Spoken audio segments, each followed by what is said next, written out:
असतो मा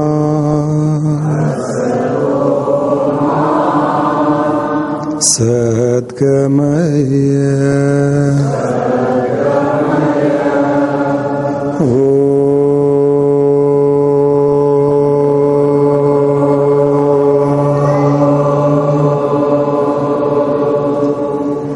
मृत्योर्मा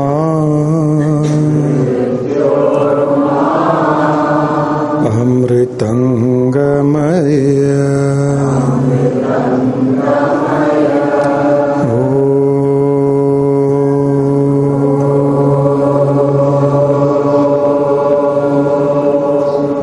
जीवो मा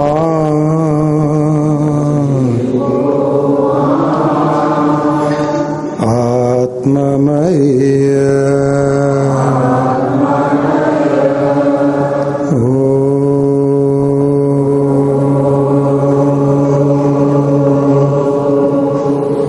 शांति शांति शांति।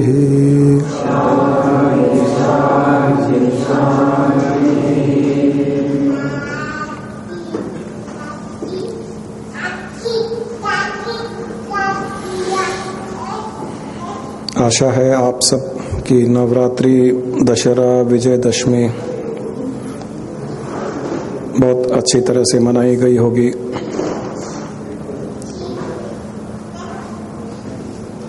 मैंने पिछली बार कहा था कि वे ही लोग अधिकारी होते हैं विजयदशमी मनाने के जो अपने अंदर के राक्षस पर विजय प्राप्त कर सकते हैं। क्या उस अधिकार से किसी ने विजयदशमी मनाई? वाह, वेरी गुड। और कोई? शर्माने की कोई बात नहीं है, आपने भी बनाई। और भी हैं, मुझे पता है, हाथ उठाने में शर्माइए मत। आपने वेरी गुड।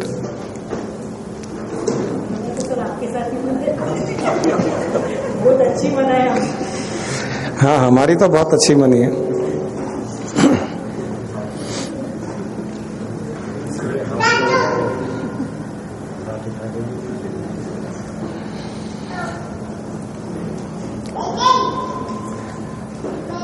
नवरात्रि, दशहरा, विजयदशमी आदि केवल दुर्गा ने महिषासुर पर विजय प्राप्त की, राम ने रावण पर विजय प्राप्त की, दुर्गा ने दूसरे राक्षसों पर विजय प्राप्त की, केवल उसी लिए नहीं मनाया जाता है। अगर दुर्गा ने महिषासुर पर विजय प्राप्त किया, राम ने रावण का नाश किया, तो इससे आपके जीवन में क्या फर्क पड़ता है? मैं अगर मेरे दुश्मन का नाश करता हूं तो आपके जीवन पर उसका क्या फर्क पड़ता है, क्या अंतर पड़ता है? आपका जीवन कैसे ठीक हो जाता है उससे?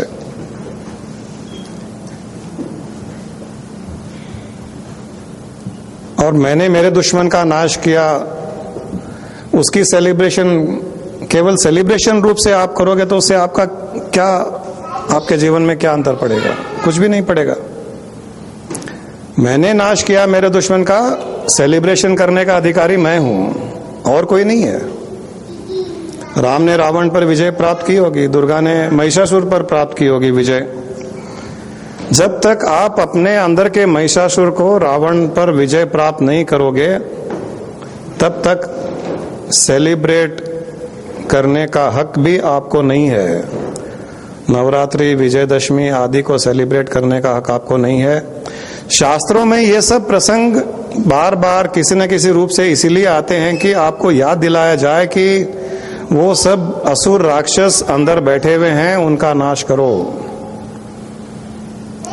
कोई दुर्गा माता नहीं चाहती है कि मेरे नाम पर कोई नाच गाना करो, उपवास रखो, व्रत करो। उनको क्या फर्क पड़ता है?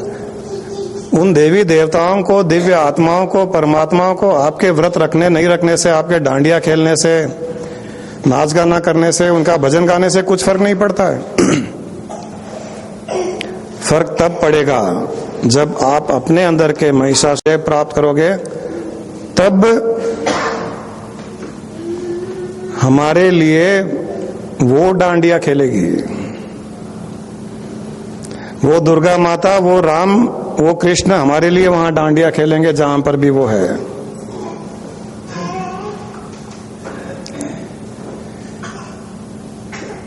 जीवन में आगे बढ़ना हो, बदलाव लाना हो, तो डेली बेसिस पर रोज किसी न किसी प्रकार के राक्षस को, अंतर के राक्षस को खत्म करना पड़ेगा। मनुष्य प्रगतिशील होता है। Human beings are progressive in nature. दूसरा कोई भी जानवर प्रगतिशील नहीं होता है, उसमें प्रगति करने की बुद्धि नहीं होती है, आगे बढ़ने की, आगे की सोचने की बुद्धि नहीं होती है, सही गलत की बुद्धि नहीं होती है, आत्मज्ञान की, आध्यात्मिकता, व्यवहार की बुद्धि नहीं होती है किसी भी जानवर में। 84 लाख योनियों में केवल मनुष्य योनि ही है जिसमें वो बुद्धि है, वो प्रगतिशील है, वो आगे बढ़ता है, अपने आप को पीछे छोड़ता है, वो अपने आप का नाश करता है, अपने अंदर के राक्षस को समाप्त करता है, उसका खात्मा करता है, अपने अंदर दिव्यता बढ़ा सकता, और केवल मनुष्य ही कर सकता है और कोई नहीं कर सकता। जब तक हम प्रगतिशील नहीं होंगे, जब तक डेली बेसिस पर हम में कुछ न कुछ बदलाव नहीं आएगा, हम मनुष्य कहलाने के लायक नहीं रहेंगे। प्रगतिशील व्यक्ति हर फील्ड में प्रगति करता है, व्यवहार में प्रगति करता है, एटीट्यूड में प्रगति करता है, व्यापार में प्रगति करता है, समाज में प्रगति करता है, स्वास्थ्य में प्रगति करता है, मानसिक रूप से प्रगति करता है, सेवा रूप से प्रगति करता है। जितनी उसके अंदर क्षमता है उसके अनुसार वो प्रगति कर सकता है। और हमारे अंदर तो इतनी क्षमताएं हैं, इतनी पोटेंशियल है हमारे अंदर कि हम जितनी प्रगति करनी चाहे उतनी कर सकते हैं। एक साधारण मनुष्य से हम ईश्वर तत्व प्राप्त कर सकते हैं, इतनी प्रगति कर सकते हैं। हम जीव से ब्रह्म तत्व प्राप्त कर सकते हैं, इतनी प्रगति कर सकते हैं। हम 84 लाख योनि में भटकने वाले जीवात्मा परम आत्मा के पद को प्राप्त कर सकते हैं, इतनी हम प्रगति कर सकते हैं। इतनी पोटेंशियल कहां है?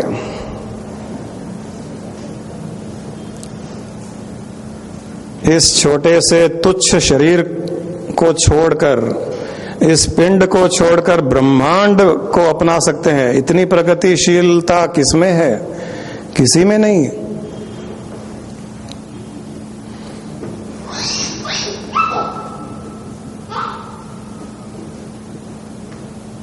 दुखी होते हैं, हम चाहें तो 1 मिनट में हम सुखी भी हो सकते हैं। रोते हुए हम चाहे तो 1 मिनट में हंस भी सकते हैं। ये पोटेंशियल केवल हम में ही है और किसी में नहीं है। इतनी पोटेंशियल लेकर के, इतनी क्षमता लेकर के हम इस संसार में आए हैं, अगर इसका उपयोग नहीं किया तो कुछ नहीं किया, सारा जीवन बर्बाद। फिर वही भटकना संसार में, फिर वही दुख सुख का चक्र, फिर वही रोना धोना, वही सत्संग, वही गुरु। हजारों जन्मों तक चलता जाएगा। न आप मुक्त होंगे न गुरु लोग मुक्त होंगे, क्योंकि जब तक आप मुक्त नहीं होगे गुरु को बेचारे को वापस आना पड़ता है बार बार बार बार। तो आप केवल अपने आप को तकलीफ नहीं दे रहे हो, गुरुओं को भी तकलीफ दे रहे हो, उनका भी श्राप लग रहा है आपको।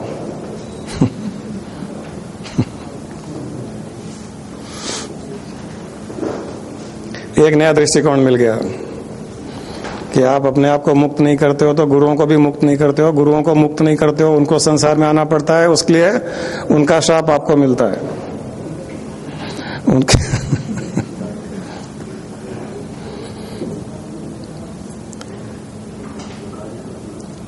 मनुष्य में शक्ति होते हुए भी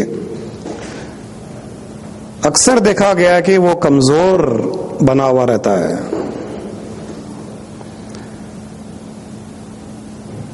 अपने आप को शक्तिहीन, वीक बना करके रखता है। इवन दो उसमें पोटेंशियल है बहुत पावरफुल होने की, लेकिन अपने आप को वीक बना करके रखता है। कई लोग प्रोजेक्ट तो करते हैं वो शक्तिशाली है, ताकतवर है, लेकिन जो लोग प्रोजेक्ट करते हैं वो उतने ही अधिक वीक होते हैं।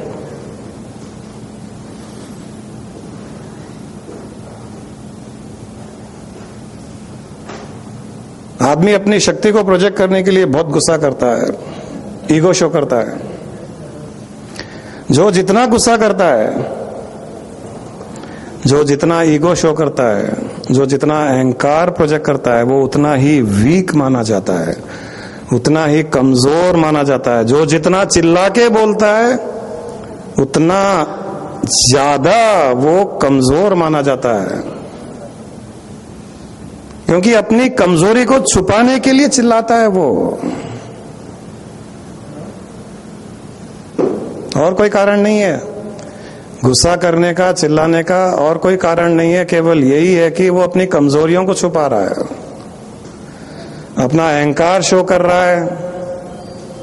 वो इसलिए कि कहीं न कहीं कुछ उसके फियर, कुछ वीकनेसेस हैं, इनको छुपाने के लिए अहंकार शो कर रहा है।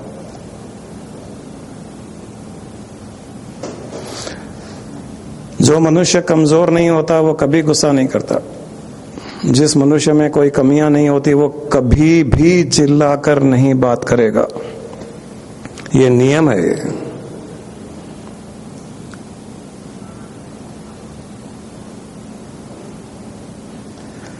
हम कमजोर, वीक ज्यादा हैं और ताकतवर, शक्तिशाली कम है। कमजोर और शक्तिशाली में फर्क क्या है?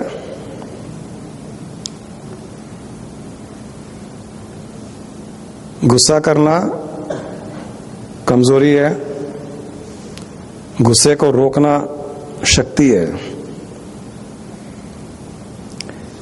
दूसरों की गलतियां दिखाना कमजोरी है, वीकनेस है।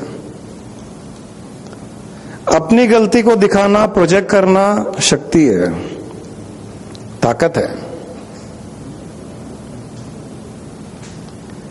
किसी ने कुछ कह दिया, उसका बुरा फील करना कमजोरी है, और किसी ने कुछ भी कह दिया, उसको माफ कर दिया, यह शक्ति है, यह ताकत है।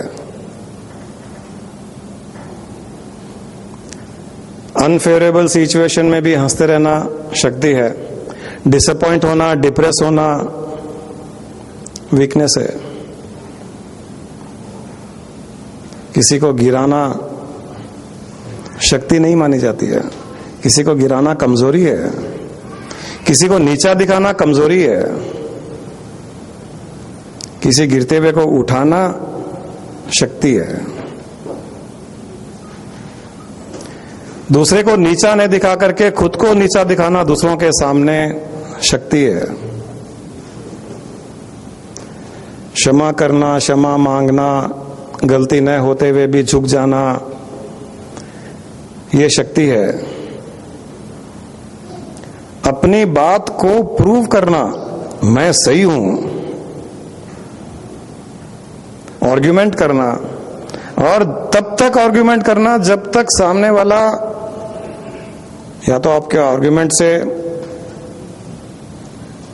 अपनी हार मान ले या आपके आर्ग्यूमेंट से थक के हार मान ले। कई बार होता है अपने घरों में, अच्छा माफ कीजिए आप ही सही है, पता है 2-4 घंटे छोड़ेंगे नहीं, कुट कुट कुट कुट करते रहेंगे, तभी भी कई बार हम लोग झुक जाते हैं कि ठीक है आप ही सही हो, आप सही नहीं हो, आप हरदम ही सही होते हो।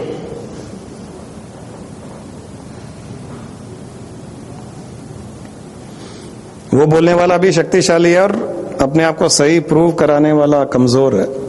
वो उसको एक बार लगता है कि हाँ देखा, माना ना मेरी बात है, लेकिन वो उसकी शक्ति नहीं है, वो कमजोरी है। वो किसी की देखा देखी करना, जिनकी बुरी आदतें हैं उनकी बुरी आदतों को देख करके बुरी आदतें अपना लेना कमजोरी है। कई लोग ये भी बोलते हैं क्या करें, हम तो घर में यही माहौल देखते हैं तो हम ऐसे ही हो गए। मेरे पिताजी भी गुस्सा करते हैं, चिल्लाते हैं, नौकरों पर डांटते हैं, तो हमारे अंदर भी वो आदत आ गई। हमने यही देखा है बचपन से, इसलिए हमें भी वही नेचर आ गया। ये कमजोरी है। हमारे अंदर विजडम है, बुद्धि है, सोचने समझने की शक्ति होती है। चाहे माँ बाप भी क्यों ना हो, अगर वो किसी प्रकार से कोई गलत व्यवहार कर रहे हैं, गलत सोच रहे हैं, गलत एक्शंस है, तो छोटे लोगों को, यंगस्टर्स को, बच्चों को ये क्षमता होती है कि वो उनको समझा सके, कह सके नहीं ये ठीक नहीं है, गुस्सा करना ठीक नहीं है, जोर से बोलना ठीक नहीं है, नौकरों पे डांटना ठीक नहीं है, किसी को नीचा दिखाना ठीक नहीं है। ये हम बड़ों को भी कह सकते हैं जहां लगे कि बड़े गलत कर रहे हैं, परंतु ये हक उसी को प्राप्त होता है जिसका व्यवहार वैसा हो। हम तो लेफ्ट एंड राइट दूसरों को डांटते हैं, हम तो लेफ्ट एंड राइट इरिटेट होते हैं और दूसरों को कहते हैं कि इतना ही डांटना नहीं चाहिए, इरिटेट नहीं होना चाहिए, शांत रहना चाहिए। फिर हक नहीं है हमको। सामने वाला कभी आपको ये नहीं कह सके कि तुम भी ऐसे ही करते हो, आप भी ऐसे ही करते हो, ये नहीं कह सकना चाहिए सामने वाला। तब कहा जाता है कि आप गलतियां नहीं, किसी को ऊपर उठाने की कोशिश कर रहे हो और आप वही गलतियां करते हो, दूसरों को गलतियां बताते हो और सामने वाला कह सकता है कि ये आप भी करते हो ऐसे, तब आपको हक नहीं है किसी को वो गलतियां बताने के लिए।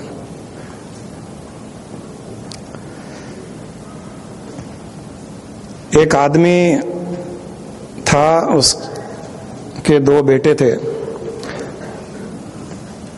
ऑर्डिनरी मिडिल क्लास, रोज शराब पीना, शराब पी करके घर आना, जुआ खेलना,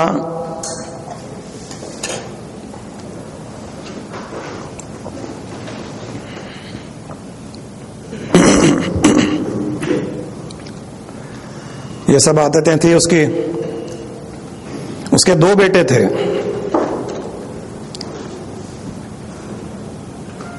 एक बेटा बहुत बड़ा आदमी बन गया, बहुत बड़ा आदमी बन गया, बहुत अच्छा, इतना अच्छा नाम उसका, समाज में मान सम्मान। दूसरा बेटा शराबी बन गया।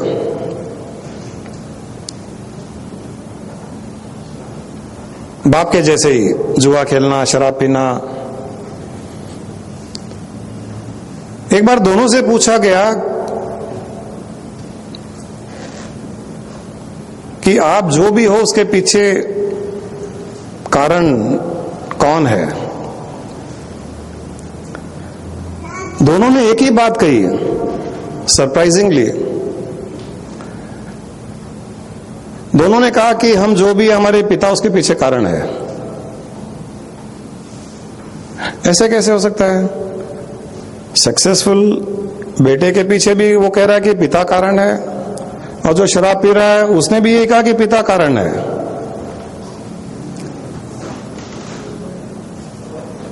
तो सक्सेसफुल लड़के को पूछा गया कि तुम्हारे पिता कैसे कारण है? वो तो शराब पीते हैं, ऑर्डिनरी आदमी है, जॉब करते हैं, मिडिल क्लास है, तुम इतने बड़े आदमी हो। बोले उनको देख करके मैंने सीखा कि मुझे ऐसा नहीं बनना चाहिए। ये जो कर रहे हैं, गलत काम कर रहे हैं, रोज शराब पी करके आ रहे हैं, रोज जुआ खेल रहे हैं, लोगों से झगड़ा करते हैं, मुझे ऐसा नहीं बनना है, मुझे कुछ करके दिखाना है। ये सोच करके, इस संकल्प के साथ में मैं आगे बढ़ा और मैं कुछ करके दिखाया। इस करने के पीछे मेरा पिता ही कारण है। अगर वो शराब नहीं पीता, जुआ नहीं खेलता, इस प्रकार से व्यवहार गलत नहीं करता, तो शायद मैं आज कुछ नहीं करता। तो एक ने अपने सक्सेस का कारण अपने पिता को दिया जो शराबी है, जुआरी है। दूसरे को पूछा गया तुम ऐसे हो तो इसके पीछे पिता कैसे कारण है? उसने कहा रोज मैं देखता हूं पिताजी पी करके आते हैं, रोज देखता हूं जुआ खेलते हैं, तो मैं उनको देख देख करके मैं भी उनके जैसे ही बन गया। ये फर्क है कमजोर इंसान में और शक्तिशाली इंसान में, ताकतवर में। कमजोर इंसान एक्सेप्ट कर लिया, जैसा है वैसा एक्सेप्ट कर लिया। जिसमें ताकत है, अंतर की शक्ति है, उसने बदलाव लाया, प्रगतिशील हो गया, प्रोग्रेसिव हो गया। साफ दिख रहा है बुरी चीजें, उसने उनको छोड़ा। पिता बहुत अच्छे हैं, सक्सेसफुल है, तो उसे एक मोटिवेट हो सकता है आदमी। और पिता कुछ करने वाला नहीं भी है तो भी मोटिवेट हो सकता है। इन्होंने कुछ नहीं किया, मैं करके दिखाता हूं। पिता ने बहुत कुछ किया तो भी मोटिवेट हो सकता है। पिता ने इतना किया, मैं और ज्यादा करके दिखाता हूं, ये भी पॉसिबल है। और कुछ लोग कहते हैं पिताजी ने इतना किया ना, अपने को क्यों करना है, आराम से खाओ पियो ना, मौज करो। मेरे पिताजी कमाते हैं तो कोई खर्च करने वाला भी चाहिए। ऐसे लोगों को भी जानता हूं मैं, ऐसे कई लोग होते हैं। खाली सब कमाने ही वाले लग जाएंगे तो खर्च कौन करेगा? अपनी कमजोरी को छुपाने के लिए व्यक्ति हर तरह के जस्टिफिकेशन देता है। दुनिया में जस्टिफिकेशन की कोई कमी नहीं है।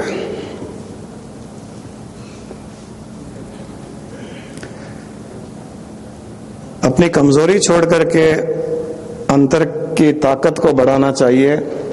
कहा जाता है कि ताकतवर वो नहीं है जो दुनिया को हिला दे, ताकतवर वो है जो अपने अंदर की हलचल को रोक सके,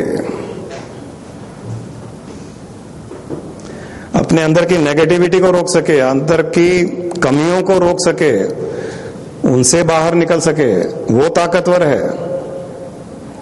दुनिया में हलचल मचाने वाले ताकतवर नहीं माने जाते हैं। वो बहुत आसान है।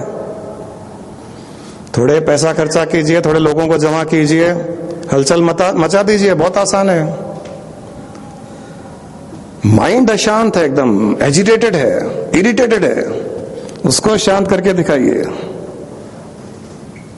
वहां न पैसा खर्च कर सकते हो आप, न दूसरा कोई आपकी सहायता कर सकता है। तब पता चलता है कि आपके अंदर कितनी शक्ति है, कितना बल है, कितनी स्ट्रेंथ है। एक बार एक साधु बैठा था, कुछ लोग बैठे थे, तो सामने से एक फकीर आया।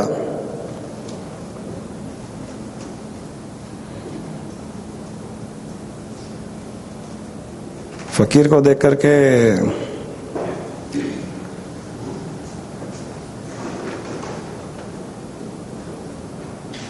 क्या होता है वो सीव जो शांत, सुपड़ा,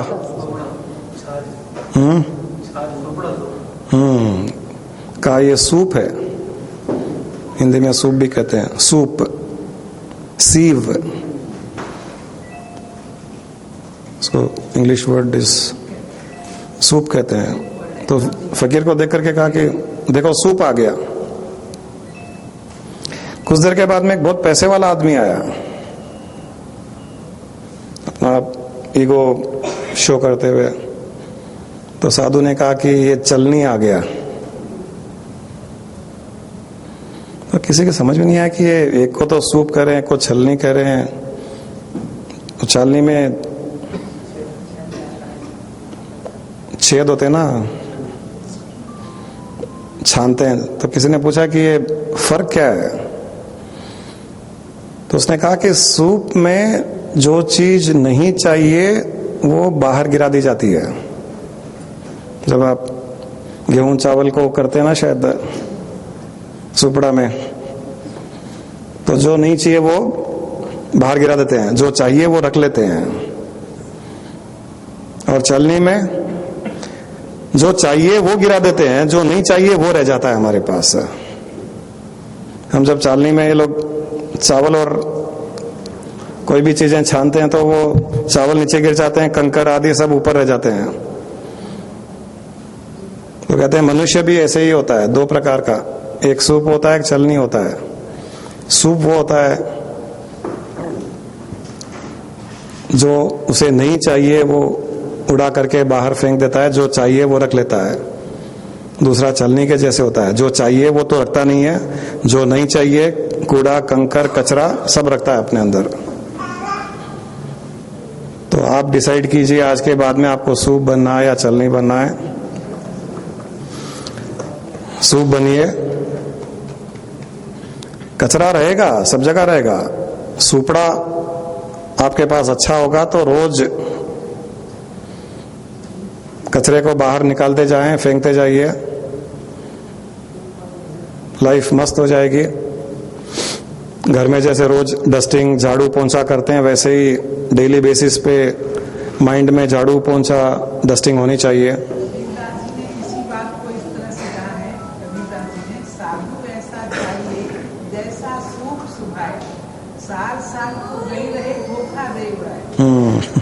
वेरी गुड, वही बात है, साल को गई रहे धोखा दे उड़ाए। धोखा जो तिलका बिलका है वो सब उड़ा दे वो।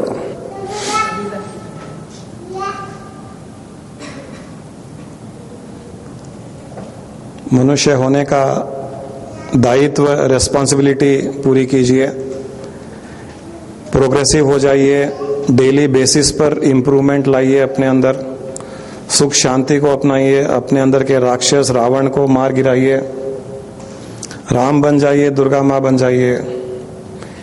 ये सब राम दुर्गा माँ सब इसीलिए फॉर्म में उनको प्रोजेक्ट किया गया है कि इनसे हमें ये सीख मिले।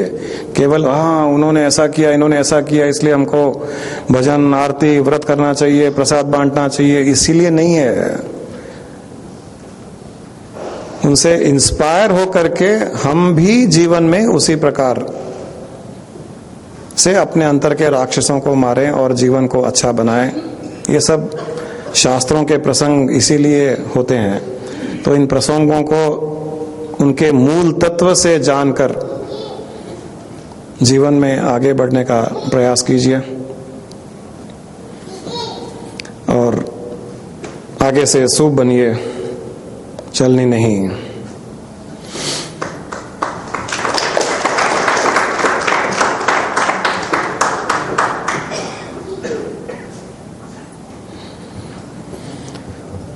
चलिए शुरू हो जाइए। आपके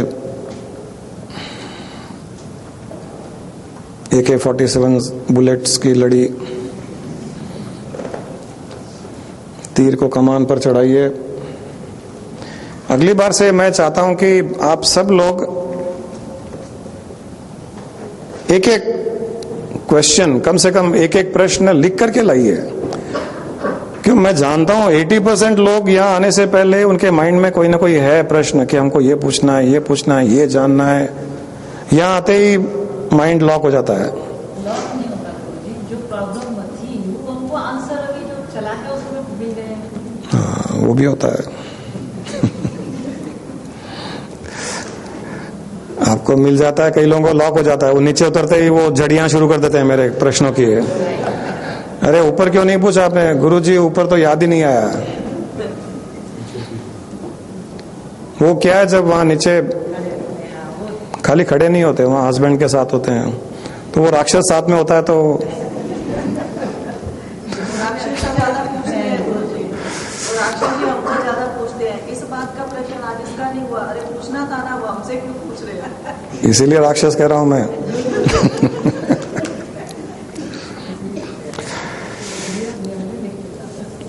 अगली बार से लिखे लाइए। आज गुरबचन जी बोल रहे थे मेरे 2 क्वेश्चन हैं, नहीं पूछ रहे हैं। चलिए आज पूछने दीजिए, गुरबचन सिंह जी को दीजिए आज।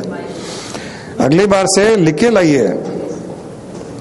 इसका फायदा वही है कि एक तो थोड़ा सा सेशन इंटरेक्टिव हो जाता है, वरना पूछने वाले वो 4-5 ही है, वो भी बेचारे अपने बुद्धि से कितना पूछेंगे पूछ करके, और उनकी बुद्धि भी खाली हो गई है, मुझे पता है। अब वो खाली पूछने के लिए पूछ रहे हैं, लेकिन आप लोग जब पूछोगे तो हो सकता है अलग दृष्टिकोण से, अलग प्रॉब्लम के साथ में। तो ऐसे रोज, हाँ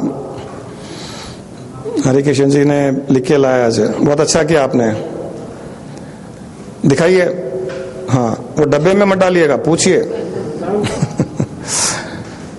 तो अगली बार से मेरी रिक्वेस्ट है कि आज यहां से जाने के पश्चात अगले थर्सडे को आने के बीच में कई बार माइंड में कई क्वेश्चंस दिमाग में आते हैं, इसका क्लैरिफिकेशन। मुझे कल ही मेल आया किसी का,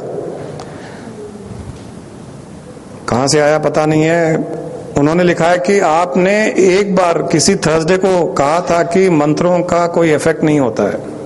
शायद उस दिन कहा होगा जिस दिन मैंने कहा था ओम गदाए नमः भी मंत्र जाप कर सकते हो, मेरे ख्याल से उस दिन कहा होगा। फिर उन्होंने बोला कि आप लास्ट सेशन में आपने तो मंत्रों की लड़ी लगा दी, आपने या देवी सर्वभूतेषु बुद्धि रूपेण संस्थिता, ये वो सब मंत्रों का जाप करवाया। तो ऐसे प्रश्न तो आपके पास भी आते ही होंगे। 4 थर्सडे पहले ऐसे कहा था, आज ऐसे कहा है। तो यहां से जाने के पश्चात ऐसे जब प्रश्न आए तो उनको लिख लीजिए, लिख करके यहाँ लाइए। बुरा नहीं माना जाएगा, अच्छा माना जाएगा, क्योंकि ऐसी कई चीजें होती है जो आपको क्लैरिफिकेशन मिल जाएगी, माइंड शांत हो जाएगा, दूसरे लोगों को भी बेनिफिट मिलेगा उसका। तो मैंने उनको कहा है कि जो अलग अलग बात अलग अलग कॉन्टेक्स्ट में कही गई है, मैंने ये कभी नहीं कहा कि मंत्रों का कोई असर नहीं होता है। मैंने ये कहा कि मंत्र में चाहे कोई भगवान का नाम हो या न हो, भगवान का नाम हो यानी जैसे ओम नारायण नमः, ओम नमः शिवाय, ओम वासुदेवाय नमः, ये कुछ मंत्र है जिनमें भगवान के नाम है या केवल ओम है। तो इन मंत्रों को अगर आप जाप करोगे इन मंत्रों का, परंतु नारायण नमः में नारायण का भाव अगर नहीं होगा, ओम नमः शिवा में शिवा का अगर भाव नहीं होगा, शिव तत्व का भाव नहीं होगा, तो वो मंत्र कोई काम का नहीं।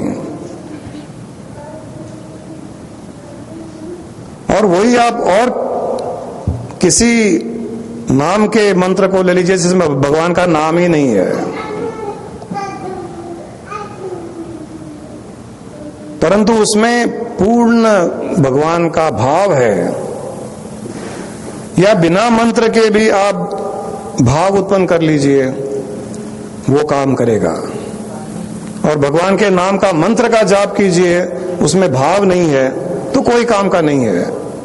सो there is a difference in context, कि उसका इफेक्ट होता है या नहीं होता, कॉन्टेक्स्ट में समझना पड़ेगा क्यों कहा जा रहा है।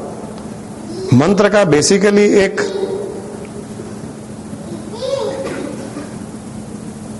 पर्पस, मंत्र जाप का एक पर्पस ये होता है कि माइंड के कई विचारों को एक विचार में लगा दिया जाए।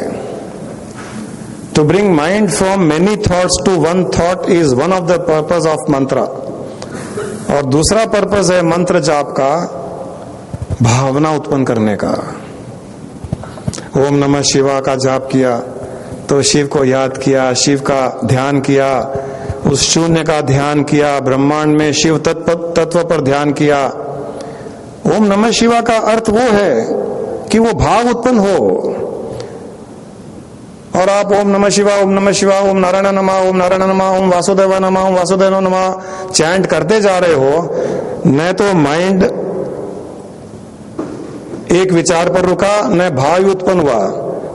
ये सब मंत्र चैंट करते हुए आपका माइंड दुकान में, मकान में, एग्जीबिशन में, पिक्चर में और कहीं है, और भाव भी उत्पन्न नहीं है, तो मंत्र का कोई मतलब ही नहीं रहा। इसीलिए कहा जाता है तोता सारा जीवन राम राम भी करे तभी भी उसे मुक्ति नहीं मिलती। There is no point in parroting. Don't become a parrot. Become a human being. कई लोग वो हाथ में माला, फिर पूरा हाथ थैली के अंदर डाल करके 24 घंटे जाप करते हैं। लोगों से बात कर रहे हैं, पिक्चर देख रहे हैं, मस्ती कर रहे हैं, रेस्टोरेंट में बैठे हुए हैं, उंगलियां घूम रही है अंदर। वॉकिंग कर रहे हैं, यहाँ वहां टेढ़ी नजरों से देख रहे हैं। वो तो साफ दिख रहा है हाथ में क्या घूम रहा है, अंदर क्या घूम रहा है। काम वो आएगा जो अंदर घूम रहा है, हाथ में घूमने वाला काम नहीं आएगा। ये हाथ में घूमने वाला काम आता तो मैं तो 1000-2000 लोगों को नौकरी पर रख करके सबके हाथ में घुमाता। अगर वो केवल हाथ में घूमने से कुछ काम आता उसका।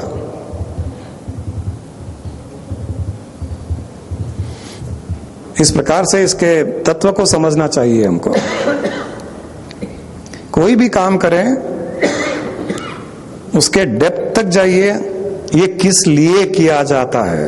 आरती भी करें, समझिए ये किस लिए किया जाता है। मंत्र जाप करें, किस लिए किया जाता है। व्रत करें, किस लिए किया जाता है, उसके लिए कीजिए। व्रत करने का अर्थ है, मौन रखने का कुछ अर्थ है, आरती करने का कुछ अर्थ है, प्रसाद चढ़ाने का कुछ अर्थ है, नैवेद्यम चढ़ाने का अर्थ है। उस अर्थ को जान करके उस भाव को उत्पन्न कीजिए, और भाव नहीं आता है वो मत कीजिए।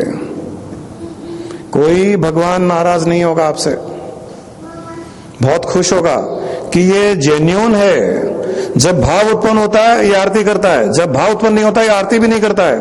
भगवान खुश होता है, अंदर से भाव उत्पन्न होता है, प्रसाद चढ़ाता है मुझे, और जब खाता है पूर्ण भाव से प्रसाद रूप से खाता है। हर पल हर कौर को खाते हुए मुझे याद करता है। और जब भाव उत्पन्न नहीं होता है 10 दिन तक ये प्रसाद भी नहीं चढ़ाता है। भगवान उससे ज्यादा खुश होता है। आपके प्रसाद चढ़ाने से उसका पेट भरेगा, प्रसाद नहीं चढ़ाओगे, भोग नहीं लगाओगे, वो भूखा मर जाएगा। इतनी छोटी बुद्धि होती है इंसान की। पंडित लोग तो वैसे ही समझाएंगे, नहीं नहीं नहीं रोज लगाना चाहिए भोग, वरना भगवान भूखे रह जाएंगे।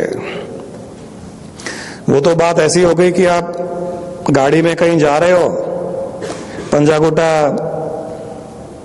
सिग्नल पर रुके, वहां एक भिखारी आया, आपने उसे 50 रुपए दिए, वो 50 रुपए में से 10 रुपए वापस आपको देता है कि जाओ मजा करो।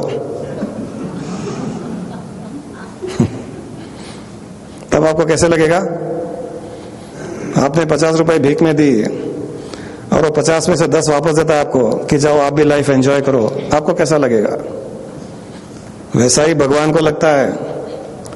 उसने आपको भीख दी, भीख में मकान दिया, दुकान दी, गाड़ी दी, बंगला दिया, पैसा दिया, धन दौलत दिया, सब चीज दी, हेल्थ दी, मनुष्य योनि दी। उसमें से थोड़ा सा, एक मिठाई, एक नमकीन, एक फुल्का, वो भी बिना घी का, उबली हुई सब्जी, खिचड़ी, ये सब आप भोग लगा देते हो। भोग लगा करके सोचते हो कि चलो मैंने भगवान को भी भोग लगाया है। खुद 10 गुना ज्यादा खाते हो उससे।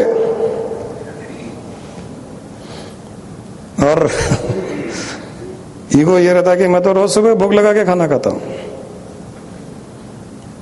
तो जिस मालिक ने आपको दिया, भिखारी समझकर अपने आप को भिखारी मान लो, जीवन कल्याण में हो जाएगा, आपका कल्याण हो जाएगा। सही में कहता हूं, अपने आप को भिखारी मान लो, उसको मालिक मान लो, आपकी सारी प्रॉब्लम सॉल्व हो जाएगी। फिर तो ईगो आ ही नहीं सकता है। पंडितों ने हमारे धर्म को कितना बिगाड़ा है, ये भी तो बड़े दुख की बात है। लेकिन बुद्धि तो है हमें। मैं वही कह रहा हूं, मनुष्य में बुद्धि है, सोच समझने की बुद्धि है, शक्ति है। डरना किससे? पंडित से क्यों डरना है? मुझे डरना है तो उससे डरना है। मेरा मालिक है, मेरा भगवान है, उसे डरना है, मुझे डरना है तो। इंसान ये चीज नहीं सोच पाता। मैं वही कह रहा हूं ना, मैं इंसान की बात कर रहा हूं। गधा नहीं सोच पाता। गधा बनना या इंसान बनना है हम पर निर्भर करता है। मैं वही कह रहा हूं, जब से हम कमजोर लोग हैं, गधे हैं। हम अगर पढ़े लिखे लोग को भी ये बात कहते हैं ना, तो बहुत से लोग इस चीज को मान ही नहीं पाते। मत मानिए, खैर अपना, अब हम किसी को भी जबरदस्ती नहीं मनवा सकते। मैं केवल तत्व की बात कर रहा हूं। इसका ये अर्थ नहीं है कि हमको भोग नहीं लगाना चाहिए, इसका अर्थ ये नहीं है कि पूजा पाठ नहीं करनी चाहिए, इसका अर्थ ये नहीं है कि हमको आरती नहीं करनी चाहिए, इसका अर्थ ये नहीं है कि किसी भिखारी को, जरूरतमंद को कुछ हेल्प नहीं करनी चाहिए। नहीं, इसको गलत मत मानिएगा। इसको अगर गलत मान लोगे तो जीवन फिर बर्बाद हो जाएगा। इसका अर्थ ये है, जो करो भावना से करो, डर करके मत करो, ईगो प्रोजेक्शन में मत करो, जो करो भाव से करो। ये ही कहना चाहता हूं मैं, और कुछ नहीं। भाव से करोगे तो उसका फल मिलेगा। मैं फिर ये कहना चाह रहा हूं, रोज सुबह उठते हैं, स्नान करते हैं, अच्छा पूजा रूम है, पूजा में, वहां पूजा रूम में देवी देवताओं की मूर्तियां, फोटो आपने खर्चा किया, उनके लिए भोग का नाश्ता, खाना पीना बनाया, आपने सब तकलीफ उठाई, आरती की, उसमें घी का उपयोग किया, सब तकलीफ उठाई आपने। मैं ये कह रहा हूं कि उस तकलीफ उठा करके अगर उसका फायदा नहीं उठाया तो वो वेस्ट हो गया। मैं केवल इतना कहना चाह रहा हूं कि उसका फायदा उठाने की कोशिश कीजिए।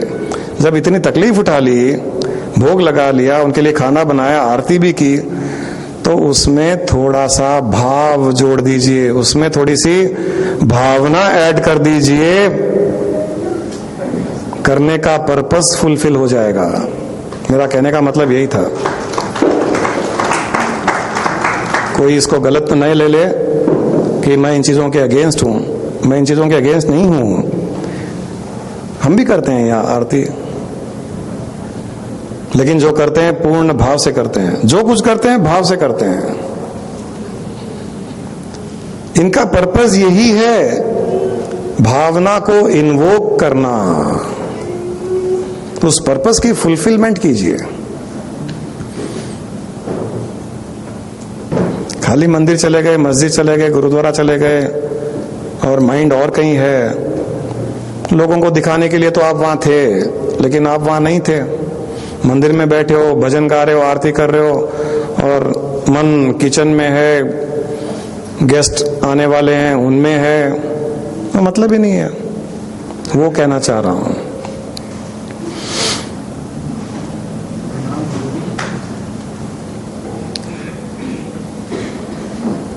हेलो, प्रणाम गुरुजी। गुरुजी, इंसान के जीवन में उसका धर्म कितना महत्व रखता है?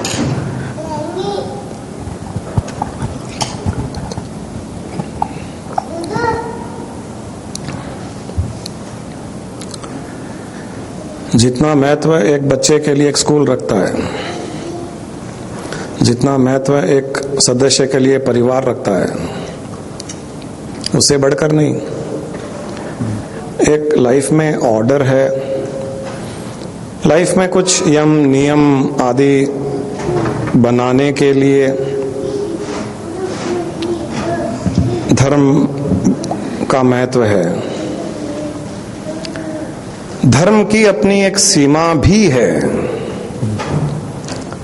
साधारण मनुष्य के लिए जो अपनी बुद्धि का उपयोग नहीं करता, जो जीवन जैसा है वैसा जीता जा रहा है, जो प्रगतिशील नहीं है, जो प्रोग्रेसिव नहीं है, जो सही गलत अच्छे बुरे के चक्कर में नहीं पड़ता है, जो पाप पुण्य के चक्कर में नहीं पड़ता है, उसके लिए धर्म का महत्व बहुत है कि उसके लाइफ में एक ऑर्डर, एक यम नियम, डिसिप्लिन ले आए। वो जब पूरा हो जाए और वहां से आपकी बुद्धि और अधिक आगे बढ़ने लग जाए, तब धर्म का महत्व कम हो जाता है। तब आपको उस धर्म के दायरे में रहने की कोई आवश्यकता नहीं, क्योंकि एक सीमा के बाद में धर्म रोकता भी है, आपको आगे बढ़ने से रोकता है। जैसे हमारे जैन धर्म में ये कहा गया है कि मुक्ति और मोक्ष संभव ही नहीं है किसी को मिलना। लास्ट जिनको मुक्ति मिली, मोक्ष मिला, निर्वाण पद मिला, वो थे भगवान महावीर। उसके बाद में जैन में ये कहा गया कि और किसी को नहीं मिलेगी, अगले तीर्थंकर कोई होंगे उनको मिलेगी। मुझे लगा जैन बनने का फायदा ही नहीं है, फिर मतलब ही क्या हुआ। मैं उस चीज को मानता ही नहीं जहां पर यह कहा जाए कि यह संभव नहीं है, मैं उस चीज को नहीं मानता हूं। उसी दिन से मैंने किसी भी जैन धर्म की बातों को, यम नियम को, रेस्ट्रिक्शन को माना ही नहीं। उस दिन से नहीं, मैं तो पहले भी नहीं मानता था, लेकिन जब ये बात का पता चला तो मैंने तो छोड़ दिया। नाम के पीछे लगा हुआ है, वो भी छूट जाएगा धीरे धीरे। फिर मैंने वहां पर अपनी बुद्धि लगानी शुरू की जहां ये कहा गया है कि ये संभव है, मुक्ति संभव है, मोक्ष संभव है, इसी जन्म में संभव है, इसी पल संभव है। मैंने कहा हाँ, ये चाहिए। जो कहे इम्पॉसिबल उसके पास जाना बंद कर दीजिए, जो कहे पॉसिबल वहां जाइए। बताइए भाई कैसे पॉसिबल है, आप बताओ, मैं आपकी शरण में हूं। तो धर्म जहां पर रोकना शुरू करता है, आप आगे बढ़ना चाहते हो, तब उसकी बेड़ियां काटने में कोई गलती नहीं। और जब हम उस स्तर तक भी नहीं पहुंचे हैं जहां हम और आगे बढ़ सकें, तब धर्म के दायरे में रहना अच्छा है। जब तक आपकी बुद्धि इतनी विकसित नहीं होती, हाँ, आध्यात्मिक जब तक आप नहीं होते हो, जब तक आप स्पिरिचुअलिटी को नहीं अपनाते हो, तब तक धर्म के दायरे में रहना अच्छा है, गलत नहीं है। जब स्पिरिचुअलिटी में चले जाते हो, धर्म, मेरा धर्म, आपका धर्म, इनका धर्म, इनका धर्म, धर्म में भेदभाव है, अलग अलग है। मुसलमान है, क्रिश्चियन है, हिंदू है, हिंदू में जैन है, सिख है, हर तरह के धर्म है, तो वहां तो डिवीजन है। स्पिरिचुअलिटी में डिवीजन नहीं है। स्पिरिचुअलिटी इज ऑल इंक्लूसिव, धर्म इज एक्सक्लूसिव। हमारा धर्म, हमारे धर्म में ये कहा गया है, हमारे धर्म में वो कहा गया है, तो हम तो उस मैं और मेरे को ही तोड़ने के चक्कर में है। तब धर्म में रह करके कैसे तोड़ सकते हैं? इसका अर्थ ये भी नहीं है कि आप अपना पहनावा भी बदल दो या अपने समाज में मत जाओ। इसका अर्थ ये भी नहीं है, क्योंकि स्पिरिचुअल होना तो अंतर की बात है, दिखाने की आवश्यकता नहीं है। तो कई दृष्टिकोण से हमको हो सकता है कि उस समाज में रहना भी पड़े। आपको अपने सिख समाज में रहना पड़े, मुझे अपने जैन समाज में रहना पड़े, किसी को क्रिश्चियन समाज में रहना पड़े, किसी को मुस्लिम समाज में रहना पड़े, कोई प्रॉब्लम नहीं है उसमें। उस समाज में रहते हुए अंतर में प्रोग्रेस करे, अंतर में स्पिरिचुअल हो जाए, अंतर में धर्म की बेड़ियों को तोड़ करके एनलाइटन कर ले। कौन रोकता है उसको? गुरुजी, जिस धर्म में भेजा है उसने कुछ सोच समझ के भेजा है, तो हम उस धर्म की जो उल्लंघना करके फिर आगे निकल जाएं, क्या वो चाहता है?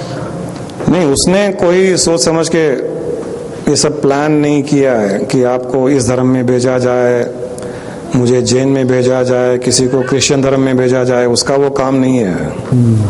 वो काम बेचारा करेगा तो पागल हो जाएगा वो। ये तो आपने अपने कर्मों के अनुसार उस परिवार में, उस धर्म में पैदा आप हुए हो।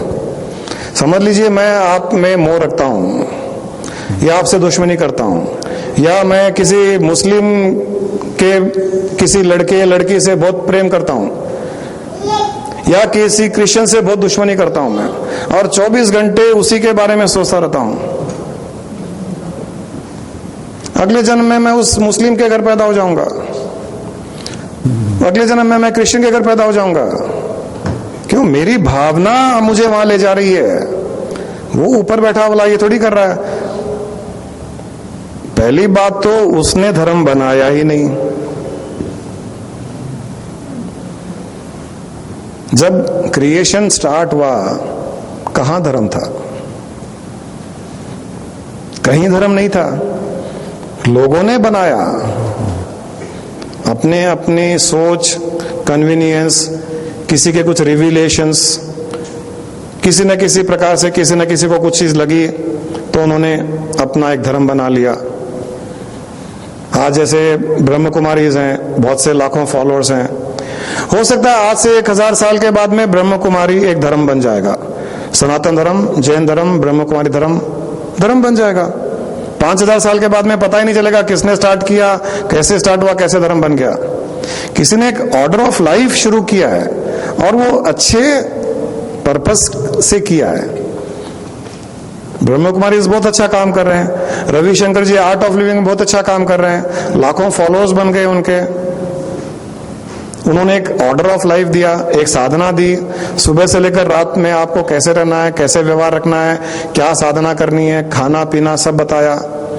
धीरे धीरे 100-200 साल के बाद में जिसने शुरू किया, जिसका पर्पस था, वो तो भूल जाएंगे लोग और उसको एक धर्म मान लेंगे, हम आर्ट ऑफ लिविंग के हैं, तो उनके नाम के पीछे भी कुछ आ जाएगा। ये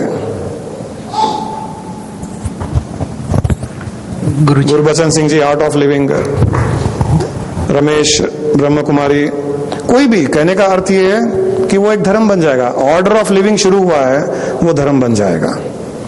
तो ऊपर वाला बैठ करके ये सब डिवीजन नहीं कर रहा है, वो हम कर रहे हैं। इंसान पे छोड़ा हुआ है, इंसान पे ही छोड़ा हुआ है और किसी न किसी अच्छे उद्देश्य को लेकर हुआ है, ये भी हमको ध्यान रखना चाहिए। जैन बने हैं कि उस उद्देश्य लेकर के बने हैं, मुसलमान बने हैं तो कुछ अच्छे उद्देश्य को लेकर के बने हैं, क्रिश्चियनिटी बनी है तो कुछ अच्छे उद्देश्य को लेकर के बनी है। ये अलग बात है कि उसी धर्म में कुछ लोग ऐसे हो गए जिन्होंने उद्देश्य को भूल गए वो और अपने धर्म की बातों को मिस इंटरप्रिटेशन किया, फंडामेंटलिस्ट हो गए और अपने धर्म को बढ़ाने के चक्कर में दूसरों को नीचा दिखाना, गिराना, वो करने लग गए। वो सब, मैं तो हिंदू धर्म के कोई भगवान शिव, नारायण, विष्णु ये चाहते हैं, न मुस्लिम धर्म के अल्लाह कोई चाहते हैं, न क्रिश्चियंस के गॉड चाहते हैं कि ऐसा करें। किसी धर्म में कहीं ये लिखा हुआ नहीं है कि किसी पर अन्याय करो, वायलेंट रहो, किसी को मारो, दूसरों को अपने धर्म में लाओ, उसको लुभाओ, उसको पैसा दे करके रिलीजन कन्वर्शन करो, कहीं किसी धर्म में लिखा हुआ नहीं है। वो कहते हैं इसको प्रोपेगेट करो, मतलब जो हम अच्छी बातें कर रहे हैं उसको प्रोपेगेट करो, बस इतना ही है। उस प्रोपेगेट करने में लोगों का स्वार्थ बढ़ गया, सेल्फिश इंटरेस्ट बढ़ गया और मुझे लगने लगा कि चलो मेरा धर्म बढ़ाओ। फिर धर्म गुरु बन गए, उन्होंने और लोगों को भेजा, जाओ धर्म को बढ़ाओ, अपनी तादाद बढ़ाओ, तादाद बढ़ेगी अपना पावर बढ़ेगा। हर किसी का कहीं ना कहीं सेल्फिश इंटरेस्ट है। इसलिए जो रियल में आगे बढ़ना चाहता है, स्पिरिचुअल होना चाहता है, धर्म की सीमाओं से परे जाए, फिजिकली जाए नहीं जाए, मेंटली जाए, कम से कम फिजिकली समाज में रहते हुए मेंटली तो इवॉल्व हो जाए।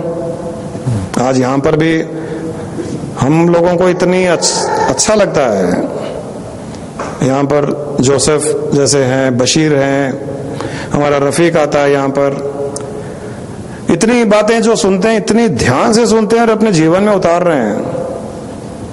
इसका ये मतलब नहीं है कि वो धर्म छोड़ करके यहाँ आ रहे हैं, वो अपने धर्म में हैं और हम भी नहीं चाहते कि वो अपना धर्म छोड़े और अपना धर्म अपनाए। यहाँ तो ये धर्म छुड़वाने का और अपनाने का और बढ़ाने का तो सिस्टम ही नहीं है। स्पिरिचुअलिटी तो वहां है जहाँ प्योरिटी है, मैं और मेरा तो है ही नहीं। तो इस बात को समझ करके इवॉल्व होने का प्रयास करते रहिए।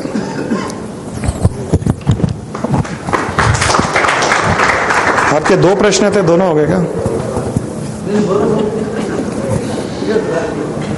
गुरुजी, लाइव स्ट्रीम पे किशोरी सिंह जी झाला अहमदाबाद से पूछ रहे, साक्षी भाव के लिए कौन सी युक्ति सरल है? साक्षी भाव के लिए साक्षी भाव की युक्ति सरल है। साक्षी भाव का अर्थ है विटनेस करना। सबसे पहले अपने आप को भी विटनेस करना, अपने शरीर को विटनेस करना, और विटनेस करने के लिए आपको उस चीज से अलग होना पड़ता है। जैसे मैं यहाँ बैठा हूँ, आप सामने बैठे हैं, तो मैं आपको विटनेस कर रहा हूँ, आप मुझे विटनेस कर रहे हो, क्योंकि आप मुझे अलग देख रहे हो, मैं आपको अलग देख रहा हूँ। उसी प्रकार हमको स्वयं को विटनेस करना पड़ता है। स्वयं को विटनेस करने के लिए हमको अपने आप को शरीर से अलग एक एंटिटी मान करके शरीर को विटनेस करना पड़ता है, और वो जो मैं शरीर से अलग एंटिटी हूं उसे आत्मा कहा गया है। तो मैं आत्मा भाव में स्थित होकर के शरीर के कार्य को, माइंड के थॉट्स को विटनेस करता हूं, ये साक्षी भाव है। और फिर संसार की हर क्रिया को साक्षी भाव से देखना, विटनेस करना, ये साक्षी भाव है। यही एक तरीका होता है जिसमें साक्षी भाव के द्वारा धीरे धीरे मनुष्य अपने शरीर, मन, इंद्रियों से परे आत्मा में स्थित हो सकता है। एक मिनट। जैसे आप धर्म की बात कर रहे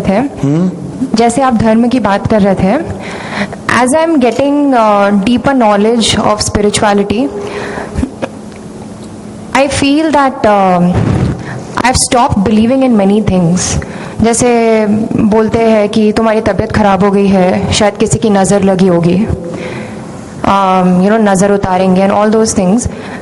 आई don't believe in all that any more, but I don't know till what extent am I right, because there are many things I don't believe in anymore. जैसे पहले मैं मानती थी, but could you just tell me कि क्या extent तक you should believe in it and not, and even if I don't believe in it, I don't express it to others, because आप जैसे बोलते हो, don't create negativity around you, just follow it and move on. But there are some people who believe intensely in it, so should I stop thinking about it? क्या कैसे करूं? तुम्हारे question में ही answer ही है। You are answering your own question, and your answer is right. You said as you are evolving into spirituality, you have stopped believing in these things. That's the answer. That's the answer. Spirituality का अर्थ बहुत simple है। The essence of everything, the knowledge of everything, the secret of everything. ये जब आपको पता चल जाता है, किसी भी सब्जेक्ट का विषय, उसका एसेंस, उसका नॉलेज, उसका ज्ञान एस्पेक्ट जब आपको पता चल जाता है, then you cannot remain bound to that. अभी जैसे हमने बात की, भगवान को भोग लगाना है, आरती करनी है, पूजा करनी है, तो थोड़ा एसेंस पता चला कि ये क्यों किया जाता है, किस भावना से हमको करना चाहिए। और मुझे पता है कि हमारे पास यहाँ कई लोग आते हैं जो पहले एकदम कट्टर थे, पूजा पाठ में स्नान कर करके पूजा करने से लेकर के त्योहार पर व्रत करना, भगवान को भोग लगाना आदि आदि, और उनका सब छूट गया है। Because they have evolved to such an extent कि वो कॉन्स्टेंटली उससे कनेक्टेड फील करते हैं अपने आप को। उनका ऐसे कोई मूवमेंट ही नहीं है जब उससे कनेक्टेड फील नहीं कर रहे हैं। तो उनके लिए कोई स्पेशलिटी, कोई स्पेशल टाइम या फीलिंग की पूजा रूम में जाकर के पूजा ही करनी है, भोग लगाना है, वो खत्म ही हो गया उनका। And this is the right thing. When you evolve, ये सब छोटी छोटी चीजें छूट जाती है, छूटनी भी चाहिए। So you are going in perfect right direction. ये अंडरस्टैंडिंग भी आपकी बहुत अच्छी है कि आप छूट गए और दूसरे नहीं छूटे उससे, दूसरे फैमिली मेंबर्स, तो उनको दिखाने के लिए आप ऐसे शो कीजिए कि हाँ, आप उनकी बिलीफ सिस्टम को वैल्यू करते हो, रेस्पेक्ट करते हो और उसको फॉलो कर रहे हो। हाउएवर, ये आपकी भी रेस्पॉन्सिबिलिटी बनती है कि धीरे धीरे उनको भी वो नॉलेज दिया जाए कि इनके पीछे पर्पस क्या है। और हमको अंतर से इतना पावरफुल होना चाहिए दैट नथिंग कैन इन्फ्लुएंस अस। ये जितना हम बिलीव करेंगे, सुपरस्टिशियस बिलीफ हो, एस्ट्रोलॉजी हो, वास्तु हो, या ये नजर लगने वाली बातें हो, जितना बिलीव करेंगे उतना हमको इन्फ्लुएंस करेंगे। जितना आप इनको डिस्कार्ड करोगे और अपने आप में बिलीव करोगे, उतना ही इनका इन्फ्लुएंस कम होता चला जाएगा।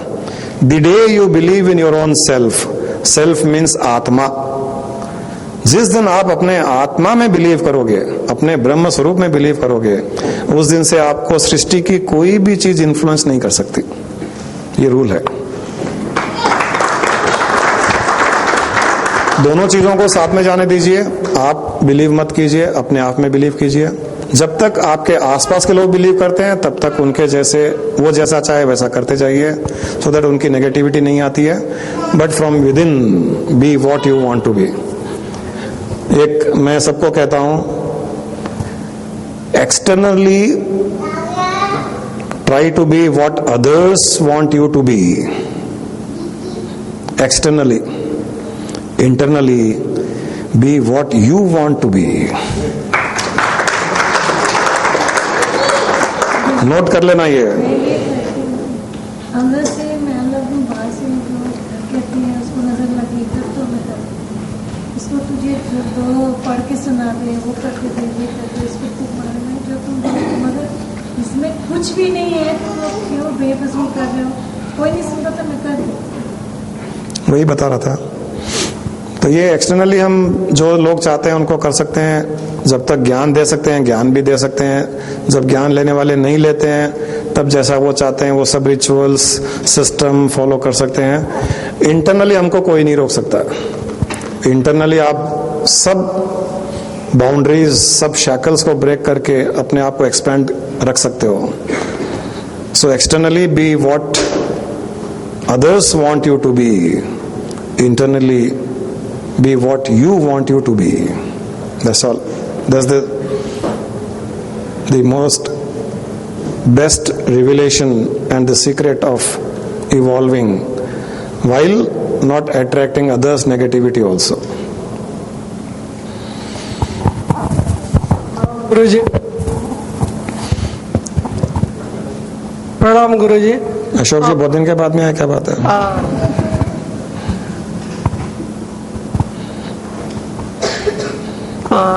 अब कुछ देर पहले आप मंत्रों के बारे में आप कुछ कहे थे। भगवत गीता में एक मंत्र के बारे में भगवान कृष्ण कहे थे विभूति योग में, बृहत्साम तदासाम नाम गायत्री छंदसामहम मासानाम मार्गशीर्षोहम ऋतूनाम कुसुमाकरः। मंत्रों में छंदस में गायत्री है। वो गायत्री जो है उसमें बीजाक्षर है। अगर मैकेनिकल भी पढ़े यानी तो भाव से पढ़े, उसके वाइब्रेशंस तो मौजूद रहते हैं ना। जैसा मार्गशीर मास है, बसंत ऋतु आती है, तो मैकेनिकल भी अगर पढ़े थोड़ा बहुत तो उसका वाइब्रेशन तो रहता होगा ना। मैंने सुना कई लोग श्री श्री रविशंकर या नहीं तो शंकराचार्य जी जो गायत्री मंत्र के बारे में बहुत कुछ कहे थे। बाकी के मंत्रों के बारे में कहे या ना कहे उसे वेद माता कहते हैं। तो आपका ख्याल क्या है स्वामी जी गायत्री मंत्र के बारे में? मैं कुछ भी कहूं से क्या फर्क पड़ता है, क्योंकि भगवान कृष्ण ने ऑलरेडी कुछ कह दिया है। नहीं, आप भी भगवान कृष्ण से, हमारे लिए आप भगवान कृष्ण है। माइक दो, माइक दो, माइक दो। वो लोग देख रहे हैं यूएस में बैठे हुए आपको। सबसे स्ट्रॉन्ग ये साइंस ने भी प्रूव किया। माइक में बात करो।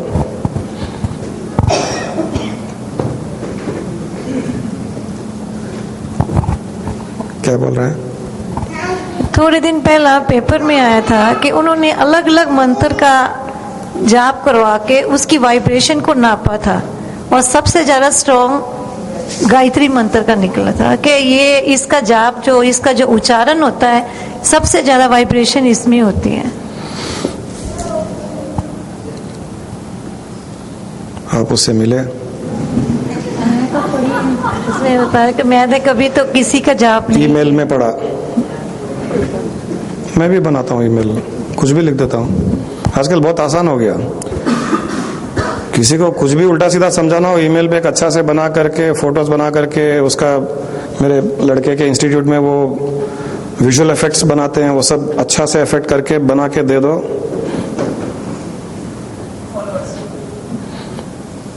लोग मान लेंगे। और जो रियल साइंटिस्ट बैठा हुआ है उसके तो कोई बात ही नहीं करता है। और जो साइंस जानता नहीं है वो किसने भेजा, क्या किया, क्या नहीं किया, कौन से मॉलिक्यूल्स के अरेंजमेंट्स, एटम्स, वो जो दिखा रहा है वो सही दिखा रहा है, नहीं दिखा रहा है, उसके ऊपर ज्यादा बिलीफ हो गया। ये इसमें कोई सच्चाई है? हाँ, ये देखिए, हर साउंड में वाइब्रेशंस होती है। मैंने ये नहीं कहा कि कभी कोई मंत्र जाप नहीं करना चाहिए। आपने वापस वो प्रश्न पूछ लिया और मैंने उसके पहले ही उत्तर दे दिया था कि मंत्र जाप के दो बड़े कारण होते हैं। एक ये कारण है कि माइंड को कई विचारों से एक विचार पर लाना और अंतर से भावना उत्पन्न करना है। तो मुझे ये बताओ, भगवान कृष्ण ने गीता में कह दिया, आपने किसी साइंटिस्ट की बात कर दी, तो मुझे ये बताओ उस तोते का क्या हुआ, उस पैरट का क्या हुआ जो जिंदगी भर राम राम करता रहा? वो राम राम मंत्र कहाँ गया? मुझे ये आंसर दो पहले। आप रिप्लाई करो साइंटिस्ट को ईमेल के द्वारा कि उस तोते का क्या हुआ, उसको मुक्ति मिली नहीं मिली? वो तो आपसे तो बहुत ज्यादा किया है, वो तो 24 घंटे राम राम राम राम राम करता है। कोई आता है राम राम राम राम करता है, वो क्या हुआ, उसको मुक्ति मिली या नहीं मिली? अशोक जी आप बताओ। क्योंकि भगवान कृष्ण क्या है, बहुत बहुत मायावी थे।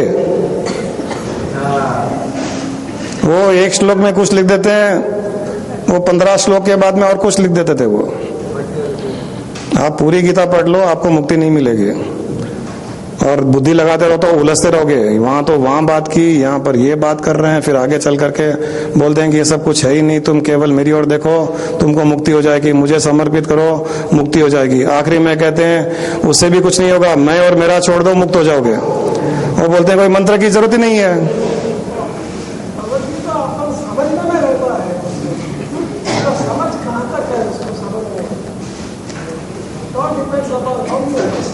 Very right, very right. That is what I am saying. हम एक किसी मंत्र को पकड़ करके उसके एक श्लोक या एक श्लोक में से हम कुछ बात कर रहे हैं, तो are you trying to prove the authority of that particular shloka और ट्राइंग टू सीक क्लैरिफिकेशन? मुझे जब तक आपका ध्यान है, आप क्लैरिफिकेशन सीख नहीं कर रहे हो। पहली बात तो आप अपने लिए नहीं कर रहे हो, ये भी मुझे पता है। दूसरी बात, मैं कुछ कहूंगा उससे कुछ फर्क नहीं पड़ेगा, ये भी मुझे पता है। मैं इसका मतलब ये नहीं कि I am trying to belittle you, I am saying that you already evolved, you know the answer for your own question. तो ये हो सकता है कि आप दूसरों के लिए पूछ रहे हो, ये सही है या नहीं है? आप दूसरों के लिए पूछ रहे हो, अपने आप लेके पूछ रहे हो? You are partially correct, 100% correct. But anyway is good. मैं तो चाहता हूं कि लोगों के लिए भी पूछा जाए, कोई प्रॉब्लम नहीं है। गुरुजी, मैंने तो एसेंस अभी नहीं, हजारों बार बताया हुआ है। गायत्री मंत्र हो, ओम नमः शिवाय हो, आपका केवल ओम हो,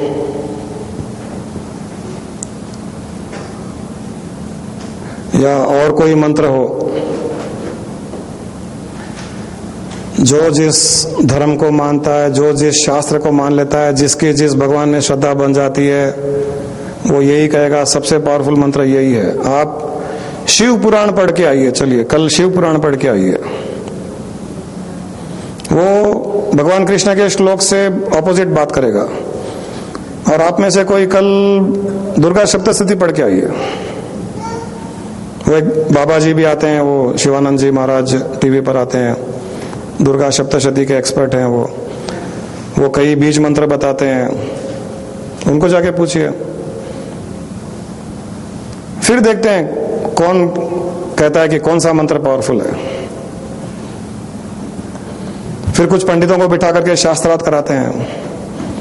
आखिर में तो मुझे पता है कि वो दुर्गा माँ को, कृष्ण को, शिव को, राम को, सबको आना पड़ेगा सभा में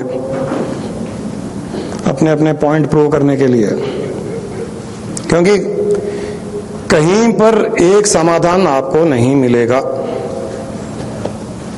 कहीं पर भी नहीं मिलेगा। दुर्गा सप्तशती में एक मंत्र दिया गया, कहा जाता है कि इस मंत्र से बड़ा मंत्र और कोई नहीं है, मंत्रों का बाप वो मंत्र है। शिव पुराण में वैसे ही कहा गया है। चलिए, ये सब मंत्र कहां से आए मुझे ये बताइए। गायत्री मंत्र कहां से आया है? वेदों में से आया है, ओरिजिनली वेदों में ही है। वेदों में एक भाग है, मंत्र भाग, एक कर्म कांड। वेदों में 3 भाग है मेन, ब्रॉडली, आपको पता है?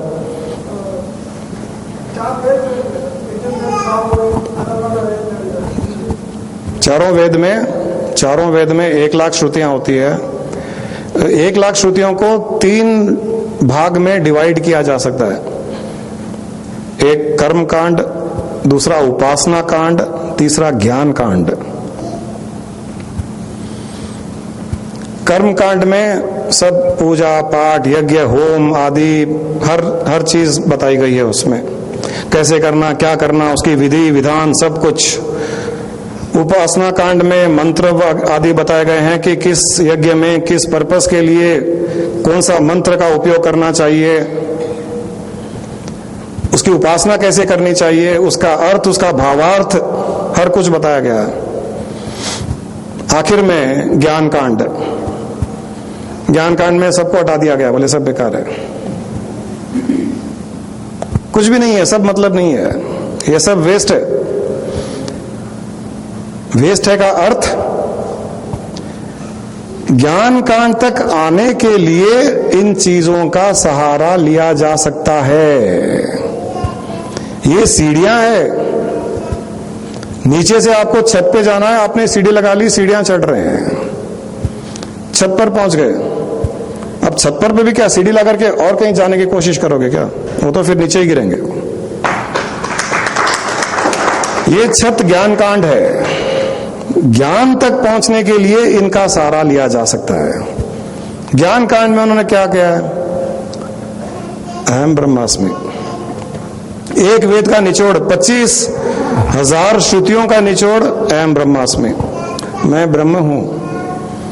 वहां उन्होंने ये नहीं कहा अहम ब्रह्मास्मि से साथ में ओम अहम ब्रह्मास्मि ह्रीम श्रीम ईम लीम क्रीम स्वाहा ऐसे बोलो, ऐसे नहीं कहा गया। कहा गया कहीं? केवल ये कहा गया अहम ब्रह्मास्मि। आगे कहा गया है प्रज्ञानाम ब्रह्म, और एक श्रुति और एक वेद के 25,000 श्रुतियों का निचोड़ प्रज्ञानाम ब्रह्म। उन्होंने कहा ये जो हमने बताया 25,000 श्रुतियों में, ये सब बुद्धि के लिए है। ये बुद्धि चाहती है ऐसे करूं, मंत्र जाप करूं, ऐसे पूजा करूं, हवन करूं, यज्ञ करूं, ये करूं, बुद्धि चाहती है, उसको कुछ ना कुछ चाहिए। और वो बुद्धि को खुला छोड़ दो तो बेकार के विचार उत्पन्न करती रहती है, यहां जाएगी वहां जाएगी, नेगेटिविटी आएगी, डिप्रेशन आएगा, डिसअपॉइंटमेंट होगा। इसलिए वेद कहता है मैंने कुछ मंत्र दे दिए कि मंत्र का जाप करो, बुद्धि एक ट्रैक पे रहेगी। फिर उसी वेद ने कह दिया ये जो हम बुद्धि को बेवकूफ बना रहे हैं वो बुद्धि भी ब्रह्म ही है। एक बार बुद्धि मान ले कि मैं ब्रह्म हूं, फिर बुद्धि ये थोड़ी करेगी, मंत्र जाप थोड़ी करेगी, उसको जैसे मालूम पड़ जाएगा अरे प्रज्ञानाम ब्रह्म है, मैं ब्रह्म हूं, फिर ये मंत्र मैं क्यों जाप करूं?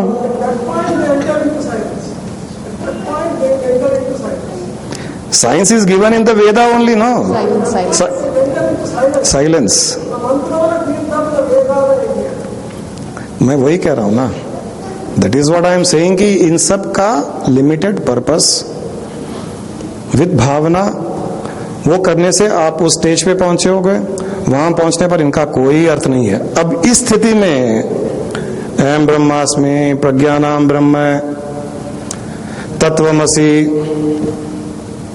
इस स्थिति में अब गायत्री मंत्र कहां चला गया, ओम कहां गया?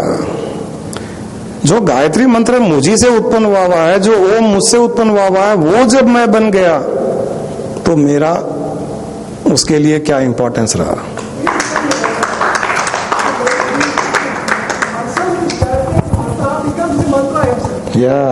सो purpose of that is to become that.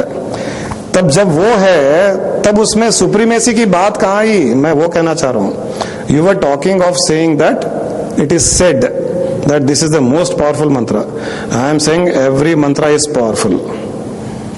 और मैं इन सब मंत्रों को हटा करके नया मंत्र दे दूं, वो भी आज तक आपने वो मंत्र नहीं सुना, मैं वो आपको दे देता हूं, चलिए।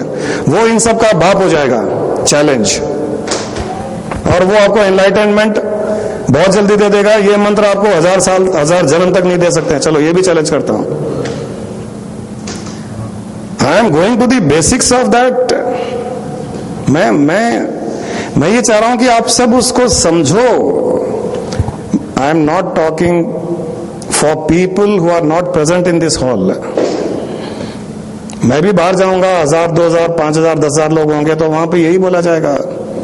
वहां ये थोड़ी ज्ञान दिया जाएगा, वहां तो ही बोला जाएगा ये मंत्र सबसे पावरफुल है, इस मंत्र का चैंट करो, ये है वो है। हम सत्संग इस क्लोज ग्रुप का इसीलिए रख रहे हैं कि हम कम से कम कुछ लोगों को पकड़ करके उनको इवॉल्व करें।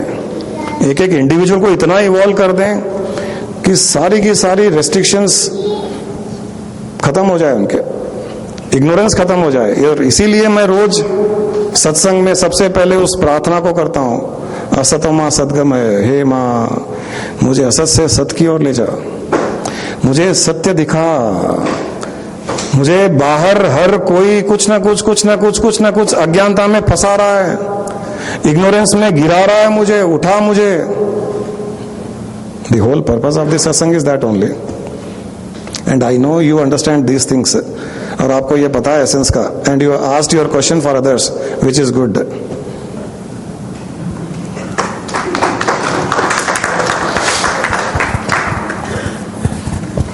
गुरु जी प्रणाम।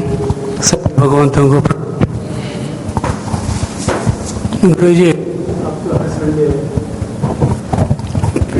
जो भी मेडिटेशन करा रहे थे, वो मेडिटेशन बोले तो आत्मा ज्ञान है, आत्मा परमात्मा है। और क्या है बोले तो ब्रह्मा विष्णु महेश्वर भी आत्मा बढ़ के नहीं है। जो शिव में है, कृष्ण में है, हर भगवान में जो भी आत्मा है, उनसे अपने आत्मा में जो भी कम नहीं है, ये निधि दर्शन रखो बोल के बोल रहे थे। वैसे निधि दर्शन में करते करते ये मालूम है कि और ये क्या बोलते हैं, तन मन वचन से भी पाक रहना बोल के समझा मैं। वैसे रहने से परसों 4 दिन के पहले ये थाड़े ओपन यूज जैसा बहुत अच्छा दिखा मेरे को। वो थाड़े में क्या बहुत सुंदर था और बहुत अट्रैक्टिव था, बहुत अच्छा था। और ये लग रहा मेरे को उसके आगे क्या करूं, ये गुरुजी से पूछो बोल के मेरे को ये होगा, तो आपको ये सवाल कर रहा हूं। आगे वो थड़ा ही करेगा और क्या करोगे। वो अपने आप आगे बढ़ता जाएगा। आपको जो कर रहे हैं वो करते रहिए, जितना कर रहे हैं उसकी इंटेंसिटी बढ़ाते जाइए, उसकी भावना और बढ़ाते जाइए। ये तो बीच बीच के स्टेशंस हैं। अब आप हैदराबाद से शुरू हो गए, आपको दिल्ली जाना है, बीच में वरंगल आ गया, आपका गांव भी वरंगल ही है, वरंगल तो पहुंच गया। अब और क्या करूं? और आपको क्या करना है? गाड़ी में बैठे रहो। हाँ, उतर के स्टेशन के वहां अट्रैक्शन में चले जाओगे, इडली डोसा खाने चले जाओगे, गाड़ी निकल जाएगी तो अलग बात है। गाड़ी में बैठे हो तो आपको कुछ नहीं करना है ना। आपको क्या करना है? फिर नागपुर आ जाएगा, नागपुर आ गया, अब क्या करूं? ये वरंगल और नागपुर आपको लाया किसने? जिस गाड़ी में बैठे थे वही लाया। वही गाड़ी आगे भोपाल, इटारसी, झांसी, वो ग्वालियर, वो आगरा ले जाएगी। तो आप जो कर रहे हो वो आपकी गाड़ी है, वो ले जा रही है, जा रही है। वो बीच का स्टेशन है, आपको कुछ नहीं करना है। ये शोलापुर, कोल्हापुर, ये पुणे, ये तो आते रहेंगे।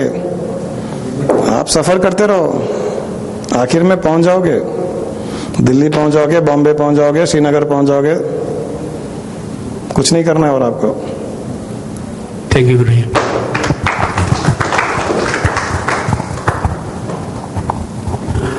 प्रणाम गुरु जी। इस धर्म सभा के अंदर गीता पे, वेद के ऊपर सभी है, आखिरी वेद में भी तो नेति नेति कहा दिया, बुद्धि के परे है ईश्वर। और सभी लोग बोलते हैं कि भाई ये गीता के अंदर ये कहा, कृष्ण भगवान ने गीता में ये भी कहा कि अर्जुन तू सभी को छोड़कर तू मेरी शरण में आ, मेरे में श्रद्धा कर। इसी बात पे भी जरा ध्यान दीजिएगा।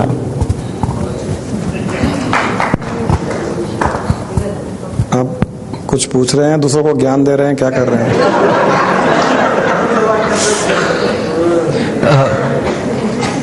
गुरुजी, किसी को और कहीं मौका नहीं मिलता तो यहाँ करके ज्ञान दे देते हैं। जिसको जैसी जाकी जैसी भावना तैसो ही फल होए। अपनी भावना मनुष्य को अपने पास रखनी चाहिए, उस भावना से आगे बढ़ते जाइए। दूसरे उस भावना को अपनाएंगे या और किसी भावना को अपनाएंगे, वो उनके ऊपर निर्भर करता है। वो हमारा काम नहीं है। हाँ, जब कोई पूछे कि मैं कैसे आगे बढ़ूं, तो उसको ज्ञान दिया जा सकता है कि ऐसे आगे बढ़ो, समर्पित हो जाओ, ऐसे करो। गुरुजी, झाला जी फिर से पूछ रहे हैं, मैं ध्यान में आंख बंद करता हूं तो अंधेरा ही रहता है और थॉटलेसनेस की स्टेट आ जाती है, मुझे लाइट नहीं दिखता है, तो क्या लाइट का दिखना जरूरी है क्या?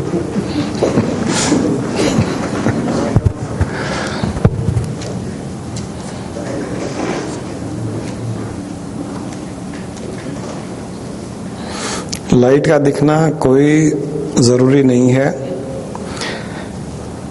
आप न तो अंधेरे को देखने की कोशिश कीजिए, न अंधेरे को हटाने की कोशिश कीजिए, न अंधेरे में से लाइट को देखने की कोशिश कीजिए। अगर थॉटलेस हो रहे हैं तो ध्यान की स्थिति है, अच्छी मेडिटेटिव स्टेट है, उसको एंजॉय कीजिए। ये देखना, प्रकाश को देखना, लाइट को देखना, कुछ एक्सपीरियंस होना चाहिए। ये वापस मेडिटेटिव स्टेट से हट करके माइंड को अप्लाई करना हो गया है, तो ये नहीं करना चाहिए। जब तक ध्यान लगा रहे, मन निर्विचार स्थिति में रहे, कुछ नहीं देखने की, एक्सपीरियंस करने की कोशिश करनी चाहिए। उसको चलने दीजिए। अगर उसको लाइट दिखाना तो लाइट दिखाएगा, वरना अंधेरे में ही आपको एनलाइटनमेंट दे देगा। हमको क्या करना है? लाइट में ही एनलाइटनमेंट चाहिए, ऐसा तो कुछ नहीं है ना। कई अंधेरे में भी एनलाइटनमेंट मिल गया तो हमको क्या प्रॉब्लम है? तो इसी प्रकार आगे बढ़ते रहिए।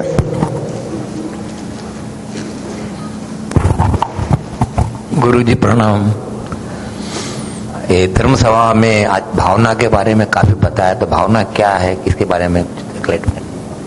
भावना क्या है? भावना कैसा, कैसे भावना का मतलब क्या है? भावना का मतलब क्या है? सभी भावना के बारे में बता रहे हैं, तो भावना क्या है, कैसे रखें उसको? भावना एक एहसास है, फीलिंग है, इमोशंस है, उसको भावना कहा जाता है। जहां पर शब्द भी नहीं है, शब्दों से परे है, उसे भावना कहा जाता है। Pure feeling. जैसे आप एक छोटा बच्चा आपकी गोद में दिया जाता है, बहुत सुंदर है, हंस रहा है, तो आपके अंदर से एक प्रेम भावना उत्पन्न होती है, उसे भावना कहा जाता है। उस बच्चे को देख करके आप कोई थॉट्स उत्पन्न नहीं कर रहे हो, बस खाली उसको देख रहे हो और बहुत अंदर अच्छा लग रहा है आपको, वो भावना है। भगवान की मूर्ति के सामने बैठे हो, आंखों से आंसू आ रहे हैं, न कोई मंत्र जाप कर रहे हो, न पूजा कर रहे हो, न आरती कर रहे हो, और एकदम भावुक हो गए आप। अंदर से एक गुदगुदी, एक प्रसन्नता, एक आनंद की अनुभूति, एहसास, उसे भावना कहा गया है, जो शब्दों से परे है। तो हमको शब्दों से परे जाना है अगर हमको उस आत्म भाव में स्थित होना है। आत्मा में शब्द नहीं टिकते हैं। आत्मा में केवल भावना टिक सकती है। तो भावना के द्वारा ही हम आत्मज्ञान, ब्रह्म भाव उसमें स्थित हो सकते हैं। एनलाइटनमेंट भावना के द्वारा प्राप्त हो सकती है, शब्दों से नहीं। जैसे अहम ब्रह्मास्मि एक नॉलेज है, ज्ञान है कि मैं ब्रह्म हूं। आप उसके ऊपर चिंतन, मनन, निधि ध्यासन करते करते करते वो अहम ब्रह्मास्मि शब्द भी छूट जाता है। आप ब्रह्म को अनुभव करने लग जाते हैं, उसका एहसास होने लग जाता है, वो भावना है।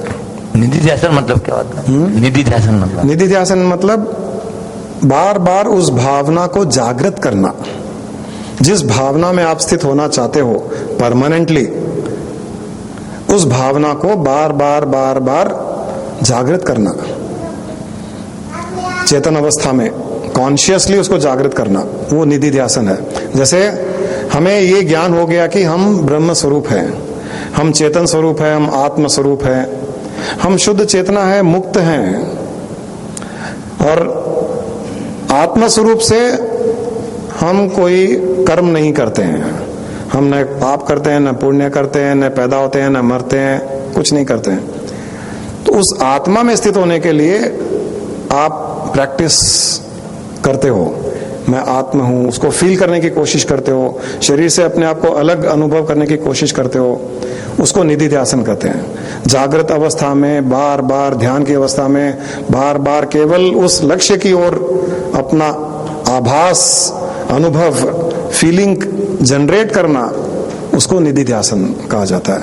वो बार बार करने से एक समय ऐसा आता है जब निधि ध्यासन रुक जाता है, उसका रिजल्ट आप उस के लिए, जिसके लिए निधि ध्यासन कर रहे थे, वो आप बन जाते हो, वो प्राप्त हो जाता है। हाँ।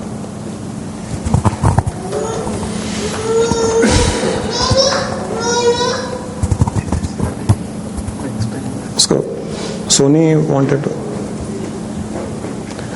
चलिए लास्ट क्वेश्चन आज का।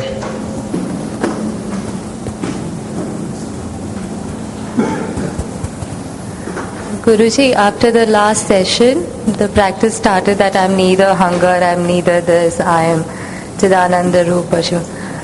While doing that, for a moment there was a very intense moment where I got a thought, then I don't have to do anything here. I'm nothing of any of this. Yeah. And the moment that thought struck, everything stopped. Even that thought that I am not this, I am this, even that stopped. Very right. Excellent state. That is what I was explaining. You tried Nidhi Dhyasan. Technically, when the mind is thoughtful, when the mind is too much outwardly, too many thoughts, you again do it. Yeah. To get to that state, you need to practice for some more time. Yeah. That what you experienced is the glimpse of the ultimate. So keep practicing.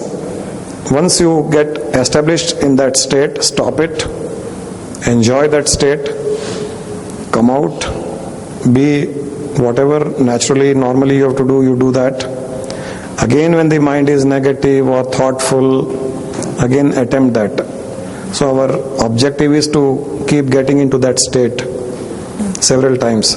And once you practice it, then a time will come where permanently you will become that state.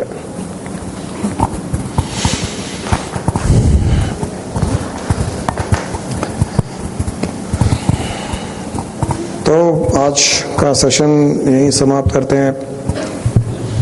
किसी को बुरा लगा हो तो माफी चाहता हूँ। आज थोड़ा सा एग्रेसिव था शायद, वो देवी माँ आ गई होगी अंदर, दुर्गा माँ, काली माँ, वो सबको, राक्षसों को नष्ट कर रही थी। अज्ञान रूपी राक्षस को नष्ट करने के लिए वो नवरात्रि चली गई, लेकिन वो अभी तक यहीं बैठी हुई है, वो जा नहीं रही है। वो उसको निकालने की कोशिश कर रहा हूँ, लेकिन वो करिए मुझे अच्छा लग रहा है, बैठी रहो माता।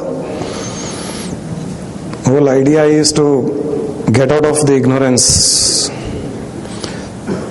जितनी भी अज्ञानताएं हैं, जो भी माया जाल है, जो संसार में लोगों ने हमको दी है, हमको सबको काट फेंकना है और प्योर उससे बाहर निकल जाना है। एक प्योर स्टेट में जो हम रियल में है, उस स्टेट को प्राप्ति करने के लिए कभी कभी जैसे बच्चे को डांटा जाता है वैसे ही मैं भी डांटता हूँ कभी कभी, लेकिन उसका इंटेंशन यही है कि आप जितनी जल्दी हो सके उतनी जल्दी उस स्टेट में पहुंच जाएं, एस्टेब्लिश हो जाएं, आप मुक्त हो जाएं और मुझे भी मुक्ति दे दें। आप सबको बहुत बहुत शुभकामनाएं।